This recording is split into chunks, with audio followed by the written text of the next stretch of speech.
Gimana kalau kita ngumpul-ngumpul? Oke, kata si Neta. Ayo, itulah awalnya kita bisa ngumpul kayak gini lahirnya. Nah, Prabu itulah jasanya Neta, janji oke lah. Aku tanya masih Puja, berapa duit habis dia, 1 juta, 2 juta? Cukup lah, punya duit, bilang. Begitu masuk ke Natrabu, Neta rupanya udah nunggu di depan Natrabu. Awal keliling-keliling nggak ada orang, mana nih seniman Medan, udah mau makan aja sulit kali. Awal lihat ada orang rapi, baju putih, bersih. Nah, maaf, ini Neta ya? Iya, kaget dong bang dari dulu. Kreak PA, maaf ya kreak. Iya, betul. Dulu kreak PA, jumpa orang rapi kan, baju kota apa biru tuh. Iya. Pas mau bayar, lu dibayar sama dia. Iya, betul. Jujur aja waktu itu memang hasil kita ngobrol Neta, saya sama Puja. Itulah kita bisa seterusnya bertemu. Bikin buku ya? Nah, bikin buku sama Neta itu. Ya. Jadi udah tenang aja, pasti mau bayar-bayaran itu berebut lah itu antara Teddy dan Neta. Wah, diam aja lah bang. Iya. Kalau ada aku yang bayar itu. Oh ya, tenang lah, nanti aja Gojal. Iya. Ada aku yang bayar. Jadi kalau saya gini bang, Neta itu saya kenalnya tahun 86 ya bang ya, awal-awal ke Jakarta dia. Terus belum lama ke Jakarta. Saya kenalnya melalui Astro Kamarokan. Waktu itu datang ke Jakarta karena satu urusan. Seingat saya pementasan sampai Engtai ya, tahun 87 atau 86 gitu ya. Redi Karno ya. Ya, saya ngurus ke Teater Koma, kemudian mampir ke Harian Merdeka. Ketemu Astro, ketemu juga dengan Neta. Terus mereka lagi bekerja di sana ya? Di Merdeka. Ya, ketemu di situ, kemudian pulang juga ke kosan mereka. Nah, itu awal saya ketemu bang. Dan setelah itu saya ke berbagai tempat, ya komunikasi masih terus berjalan. Tapi satu hal yang saya ingat dari Neta itu sakti bang. Sakti. Oh, oke. Sakti kenapa? Ada beberapa urusan saya terkait dengan saya nabrak orang pernah bang, sampai urusan itu selesai, tapi Neta yang menjembatani sampai itu urusan selesai. Maaf-maafan sampai selesai urusan itu selesai. Terus kalau enggak urusannya panjang juga itu, tapi bisa selesai dan nggak mudah untuk menyelesaikan itu. Itu hal yang saya ingat dari Neta gitu bang. Yang penting kau kan ikhlas menyelesaikannya. Ikhlas bang. Karena kalau enggak saya ikhlas apa kembut diper. Dan Neta menggunakan jaringannya untuk menyelesaikan itu. Kalau enggak habis lama dan terkatung-katung, sementara saya dalam perjalanan dengan keluarga, anak, istri dan seterusnya. Karir rusak ya? Ya, dan kalau kau ditahan, karir kau rusak lah. Habis. Terus hal lain lagi, hanya hal yang saya diskusi dengan dia. Bagaimana memposisikan diri, bagaimana kita menyikapin satu hal. Hal-hal lain yaitu pertemuan-pertemuan kita, silaturahmi. Itu kebetulan saya sering juga ngobrol bareng di luar hal-hal formal gitu, di jam-jam sore dia ada di mana, dia kontak, kita sering bicara. Ada yang lucu soal Neta waktu pertama kali pergi ke luar negeri, ke Eropa, ke Prancis. Ingat kali pertama kali dia ke luar negeri, Prancis. Betul. Maaf ya, lucu sama dia nih. Net, aku bilang, apa? Gini Net, kau upload pertama kali ke Prancis, kau pakai kopiah. Apa itu Net? Iya, biar tahu orang itu cerita Indonesia, itu masa lalu tahun 60-an. Malu loh di Apple kau pakai peci supaya tahu kau itu orang Indonesia. Sekaliannya pakai kain sarung. Kenapa? Udah zaman tahun Soekarno itu, rapat-rapat itu. Ini udah zaman, udah beda internet. Sekali lagi kok kesana lagi, iya Pak Cik ya, dia kan nggak sadar. Dia pertama kali, aku kan sebagai kawan orang Medan kan, ya nutup lah sikit, maksudnya jangan nampak kali, gitu kan. Iyalah katanya, begitu. Sejak itu nggak mau lagi dia kan, agak-agak modern dia kan, celana sontong apa kan, modern lah dia. Baru aku melihatnya mantap kawan, ngeri kan ya kan komennya, ngeri kali. Dia kalau komentar apa-apa di belakang masih ngeri. Ngeri kan, iya. Karena apa? Karena si Johnson tuh kawan saya dekat itu Bang dulu. Saya tahu Neta itu mulai nulis tuh tahun 93 mulai nulis secara politik lah, artinya menyangkut sosial di Kompas. Sebagai Indonesia Politshop, mah berubah dari wartawan kok jadi independen nih. Saya tanya sama si Johnson. Johnson tuh anak swasta lah, fakultas Pejantan ya. hukum. Kenal dekat. Saya lebih tua dari dia manggil saya abang. Son, mainkan lah, iyalah. Nah, kita ya karena dia orang Medan juga kan, Johnson Panjaitan. Pejantan ya. Tadi gas lah sama dia, Johnson gitu di PBI, terus kesana-sana kantornya di Senayan kan. Sejak itulah bermain luar negeri, acara-acara itu ya enjoy dia. Itu tadi yang saya salut itu royal sama orang. Ya, Pokoknya sebelum orang cabut dompet dia udah beres aja semua. ya betul. Ya kan? Ya itu jujur itu kita alamin. Ya, Apa ya, itulah mungkin berkah-berkah hidupan dia mungkin ke akhirat nanti tuh melapangkannya semua ya. Aku yang kau ceritakan tadi Tuan, itu yang kulihat pada Neta. Ya ketika tiba-tiba aku melihat loh, ini anak keluar negeri sudah mulai sering, ya. Dan aku lihat loh, memang ada kejanggalan itu. Kita bukan mengatakan hal jelek, tapi ada keterkejutan kultur yang tidak bisa. Ya bayangkan, seorang penjual koran di Sambu berjuang sendiri dengan dirinya, dengan karyanya, kemudian ini hari dia bisa berlanglang buana ke mancanegara. Tentu, ya kita juga pertama kali keluar negeri itu kan dari kampungan juga kita kan. Iya, kampungan juga. Nah, jadi ada kawan yang mengatakan, aku juga melihat begitu ketika dia mulai pegang sigar tadi kan. Nah, aku melihat sigar ini kan juga sebetulnya tidak diisap sebetulnya, di aroma. Dikulung. Ya, dikulung di aroma. Asapnya kita tangkap, bukan asap. Coba tarik sigar kemari, batu nggak tahan. Iya. Nah, itu juga aku kasih tahu sama dia. Jadi ada stylenya, jadi tidak hanya stylenya, tetapi habit itu menjadi kebiasaan. Aku cerita juga sama dia. Siapa-siapa orang-orang yang mengisap sigar. Robert Burns, aku bilang itu terkenal. Dan Martin sering juga mengisap sigar. Pak Harto juga penampilannya kita bantu. Ya terus terang, ketika tadi Teddy bilang ketemu dia di depan Prabu, tiba-tiba menjadi sangat necis, sangat rapi, kaget kan tadi itu. Bukan gambaran Neta yang kita lihat sebagai wartawan ya. Zaman kita wartawan dulu, kita pakaian kita sembarangan, pakai sandal jepit, pakai baju seenaknya aja, rambut gondrong. Nah, kita menjadi wartawan, kalau istilah kawan-kawan itu macam Atmadi bilang, wartawan borjuis katanya. Dalam hati aku, iyalah, kita harus merubah image kita. Tidak bisa lagi kita jadi wartawan dengan jaket jeans, tak pakai baju, mewawancarai orang, pakai sandal jepit, tak ada sopan santun. Yang wartawan harus kita ganti apanya. Penampilannya kayak Rizal ini.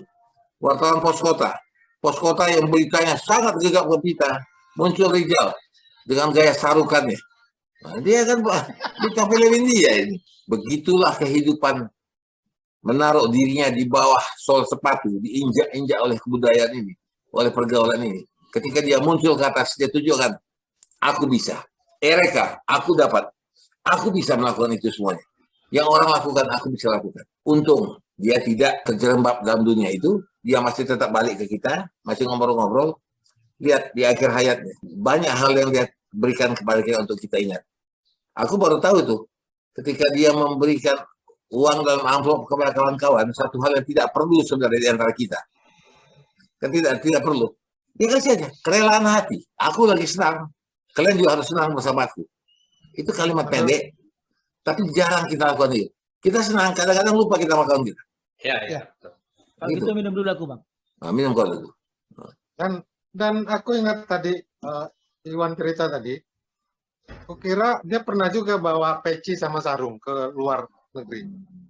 Aku lihat gambarnya waktu di Yerusalem, dia pakai sarung, pakai peci. Itu masih tetap dia bawa. Ya. Aku lihat gini, Bang Is. Ya. Kenapa dia bepergian banyak tempat ya, dan di Eropa, ke Yerusalem dan ke Tanah Suci dan ke Amerika Latin. Itu sebenarnya satu obsesinya, Pak. Oke. Good. Obsesi dia, tadi kita udah bicarakan background dia, bagaimana perjuangan dia.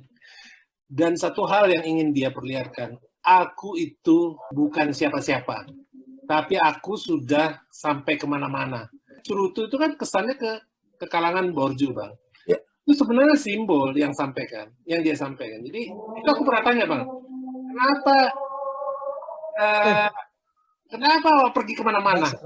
Kenapa cerutu gitu?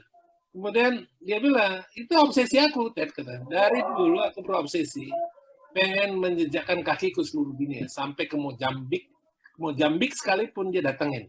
Jadi ke Afrika, Amerika Latin, ke Eropa, Tanah Suci, Beijing, dia jalan dari Mongol sampai dengan Rusia. Itu obsesinya, Bang. Obsesi yang dia pikir sebelum aku mati, Luar biasa. dia akan jalan itu semua. Karena kalau kita lihat juga dia pernah nulis buku, dia pernah masuk ke sarangnya pemberontakan Aceh. Nah, itu kan luar biasa. Nggak semua orang punya keberanian itu, dan nggak semua orang dapat kesempatan itu. Begitu juga dengan obsesi dia mengelilingi dunia. Jadi kebetulan ada kesempatan, kemudian ada rezeki, itu yang dia pikir, walaupun kesempatan itu dia harus pergi sendiri, nggak bareng dengan keluarga, itulah kesempatan yang harus dia raih gitu. Beda itu perjalanan jurnalistik dengan traveling. Ya. Kalau saya lihat yang dia traveling ke luar negeri, Eropa, Transiberia, Mongol dan sebagainya, itu traveling. Waktu itu juga saya agak apa ya, nanya gitu ke Ted, di mana tuh Ted? Berapa biaya duit? Lu kan sering pulang mandir nih luar negeri, Teddy. Nah, enggak Pak C katanya. Dia suka sekalian jual cerutu juga. Kadang-kadang ada titipan barang-barang branded dia jualan juga. Oh gitu, ada untung. Tapi waktu itu mungkin menjadi pemikiran, nggak pernah saya tanya kenapa nggak dibuat aja buku itu. Mungkin itu adalah buku traveler, bukan bukunya perjalanan jurnalistik. Karena mungkin di dalam perjalanan itu tidak ada hal-hal yang dramatis. Beda dengan ketika dia ke perjalanan jurnalistik soal GAM yang dia menghasilkan buku kan. Kalau dia traveling misalnya ke Mongol, cuman dia bercerita melalui sosmed aja. Tapi di sisi ini saya ngelihat bahwa sebagai orang Medan, selalu dia tulis dia, anak Medan coy, ngerti nggak Bang tuh? Dia bicara, inilah aku, ini anak Medan coy katanya. Dia menunjukkan gue nggak kayak dulu lagi gitu. Itu satu kesan, ya kan? Yang kedua tadi yang ditunjukkan oleh Teddy, apapun itu semua tertutupi oleh sikap dermawan dia. Siapa saja minta bantu, oke. Nah itu yang saya salut, yang belum pernah kita ketemu orang menyelesaikan sampai A sampai Z yang terjadi pada Teddy misalnya. Itu kan kasusnya, kalau dibuat kasus agak berat itu. Jadi dia beres. Nah itu dia kemana saja pasti ketemunya orang-orang pejabat-pejabat yang number one. Itu yang saya salut. Mau kemana aja. Sampai kemana itu? Mandeling, sampai mana, ke bupati. Paling enggak kan kayak kita juga. Bahasa Inggrisnya paling ya snow apron. Nah, keluar negeri itu kan pertanyaan, Bang. Nah itu ketika meninggal, ya kan, ketika meninggal ada teman-teman yang ada keliling di situ, saya meninggal, udah meninggal kawan-kawannya, makanya dia agak macet nih urusan, makanya saya pancing terakhir. Net, yuk kita jalan yuk keluar. Nanti lah tunggu Pacik lah, tunggu reda dulu COVID gini-gini. Saya lihat itu dia agak kehilangan banyak teman yang mengantarkan dia keliling itu. Kita kan perlu guide, perlu apa? Iya. Dia kan yang ngerin perjalanan, nggak bisa kan? Toto dia dapat ini bukan kayak ke biro wisata, enggak. Dia bisa nyebrang ke sini, bisa nyebrang situ tuh ada hal-hal khusus yang bisa buat lolos gitu ya. Pulang dengan dia nunjuk pas Branded Hermes dia pulang dari Paris, nggak sembarang bisa lolos. Kita memang semua terobsesi. Yang dikatakan tadi itu, kita juga barangkali karena ada kalimat yang mengatakannya see Paris and then die. Jadi sebelum mati lihatlah Paris, lihatlah dunia. Ini kita terobsesi. Nah, Iwan ini misalnya, Iwan berapa kali dia keluar negeri, pulang dia selalu kasih aku dasi satu. Entah kenapa pula dia pilih aku dasi, padahal aku tak begitu suka dasi, tapi pemberian kawanku pakai juga lah. Nah, kan sedap. Tatan tuh ada topi buat Tatan belum sampai juga. Sisa udah 2 tahun tuh belum. topi buat Tatan. Iya, betul. Tapi aku gini, aku ngelihat perjalanan Neta itu sampai ke Mongol, Beijing, Tokyo, Fiji, Eropa Timur, sampai ke Auschwitz segala macam, ke gila itu. Dan kemudian dia nyigar di mana-mana dengan gayanya seperti itu. Jika di Sungai Aku- Mandeling. Iya. Aku Sepiro. menangkap itu mengejek, itu satir sebenarnya. Iya, satir. Betul. Sangat satir terhadap apa yang Keadaan. iya borjuisme yang Bordo ya. yang Ya, di depan palsu. matanya dia lihat Palsu. selalu. Itu pukulan dasar sebenarnya. Ketika dia enak aja nih. Nyigar Nyigar bener. di Gadis, melawan pula lagi. Batang Gadis. Nah, Tahu. habisnya tuh. Padahal sigarnya itu sekali sedot 50.000 habis, sekali bakar. Lebih, weh. 1 juta Iya. itu. Ada 5 juta satu bulan. Nah, itu dibakar di tengah sungai di kampung sana. Nah itu aku lihat tuh satir itu. Ya, Walaupun mungkin tidak disebutkannya, tapi dari ya. latar belakang perjalanan hidup dia tadi itu mengejek betul tuh terhadap sigarmen yang lain tuh, yang borju-borju Jakarta lah misalnya. Ya. Di situ, Ya, ya. di situ memang nampak ini dia karakter Pane yang diwarisinya itu. Aku jadi mengerti bahwa dia itu bukan snob, bukan orang yang menunjukkan dia punya. Iya, Ngeledek. Bukan. Gitu. Ngeledek. iya. Dan mengenai itu tadi, Bang, mengenai sigar tadi, itu juga bisa kita lihat di media, Bang. Dia nggak pelit. Sigarnya itu dia bisa bagi di komunitas tertentu. Setiap orang itu satu-satu batang. Dan yang dia bagi itu, kalau dirupiahin, waduh, 1 juta. dahsyat itu. Satu Ya. batang 1 juta. Dan bukan dinikmatin sendiri, dia bagi pada kesempatan ketemu teman yang dianggap, Ada orang nyoba-nyoba ya. ya, itu dahsyat itu, Bang. Ya. Dahsyat, dan nggak semua orang nyigar satu itu bisa berkali-kali sampai berapa kali dicoba, dan dia bisa selesai itu satu, besok ketemu lagi selesai itu satu orang bisa 2-3 batang, 2 batang. Apakah ada kesan begini? Dia itu hidup dalam kemiskinan most of his time ya dari awal, dan kemudian tiba-tiba dia bisa mengatasi kemiskinan itu. Ada dendam, Bang. Aku baru mau bilang, dendam. apa ada dendam? Karena dia pernah bilang sama aku, khusus dia bilang sama aku, Bang, aku dari kecil sudah salah nasihat orang tuaku. Kenapa? Aku disuruh merantau cari kerja.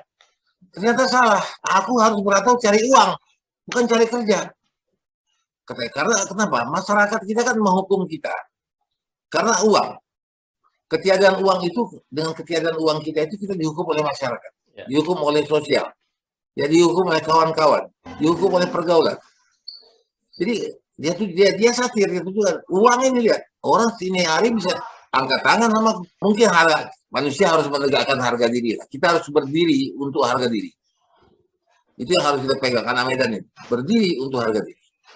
Ya kalau jadi kita nggak bisa tampil sebagai pemain figuran. Ya. Anak-anak Medan itu tampilnya itu sebagai leading man. Ya jangan, kau kan aktor. Nah, kalau jadi cuma peran pembantu ngapain?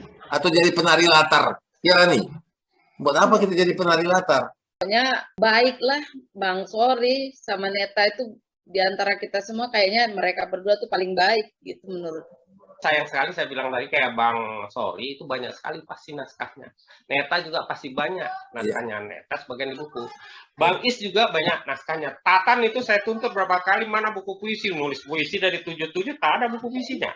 Ya. Nah, kan? Aku kirim. Selalu saya Ada tuntut kirim. minta minimal bentuk PDF. Minimal Oke. bentuk apa? Itu dituntut gitu. Nah, bukan buat kita. Pelajaran bagi generasi yang di bawah kita. Bahwa Medan itu ada di Jakarta, ada di mana-mana gitu. Itu yang menjadi akhir kata dari saya, dan pertemuan ini mudah-mudahan pertemuan akan datang kita sambung pada ulok berikutnya ya. Ya, Itu, Bang. ya. Oke.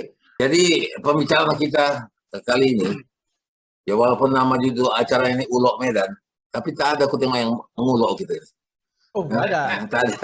Nah, atau begitu hebatnya kita mau ulok sampai orang tak terasa Tapi udah ketahuan. udah julok. Jadi ada kesedihan ya yang membuat kita menjadi mengingat dan berbicara. Kesedihan pula yang mengumpulkan kita Iya. bersama-sama.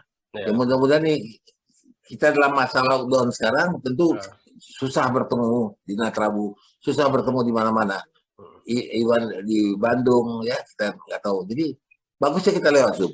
Ini kita harus ajak teman-teman yang lain. Kita lihat ada Mulya Nasution, Kita lihat ada Arif Fuza. Batubara, kita ada Asro, ada Fuza. Fuza Batubara. Ya, kalau kita ajak semua di sini kredit bicaranya. Aku ambil akordeon dulu sebentar. Da, da, da, da, da. Walaupun banyak hai lagu yang baru, da, da, da, da, da, da, da. Lagu Melayu sayang, lagu Melayu tetaplah ku rindu. Dahsyat, dahsyat. Oke, makasih ya. Kita jumpa lain waktu. Makasih ya Teddy, Tatan, Ya. Iwan, Rizal, Mbak Rani. Sehat ya. Oke, sehat ya. Yuk, assalamualaikum warahmatullahi wabarakatuh. Waalaikumsalam. Waalaikumsalam warahmatullahi wabarakatuh.